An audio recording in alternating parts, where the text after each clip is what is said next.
I'm Jennifer Rabin. I'm the founder of Artists Resist. I grew up with a grandfather who was an art restorer, and his greatest project came late in his life. He was asked to restore the rotunda of the Capitol building in Washington.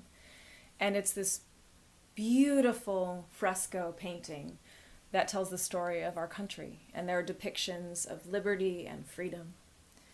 And every day, my 70-something-year-old grandfather had to get to the top of the scaffold, which I think was 180 feet tall, and he brought his little bagged lunch, and he would ascend 180 feet into the air with the tiniest little paintbrush. And he would work all day on this beautiful fresco, little by little.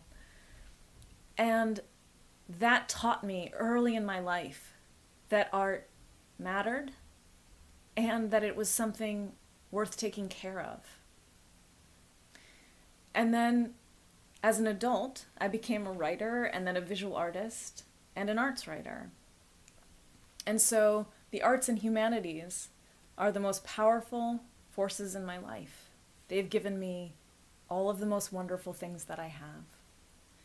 And I really understand how today, with families being separated by deportation, with people facing the loss of their health care, with people being shot in the street, with people's civil and human rights being stripped away from them, I understand how, in the face of those life and death issues, that the arts and humanities might seem like a luxury or a frivolity. But I am here to say that the arts and humanities are also life and death issues on an individual level and on a greater level. Individually, the arts and humanities save lives. And that might look like a young trans kid in a tiny little town who feels worthless. And they see someone who looks like them in a film for the first time, or they hear someone who has a similar experience to what they're having, talking on a radio program. And that's the thing that gives them hope to go on.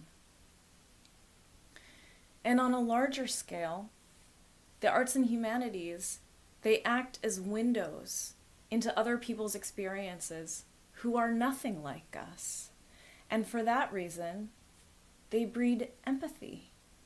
They help us to understand other people and to care about what's going on in other people's lives. And so the more that the arts and humanities are valued and supported and funded, and the greater platform they have, the more people can share their stories, and the more people's experiences are going to be reflected back to all of us, and the more that empathy will be created. And that is a really important thing for the health of our nation. So I encourage you to lend your voice. Go to artistsresist.org. Tell us why art matters to you, to your community, and to our country. Thanks.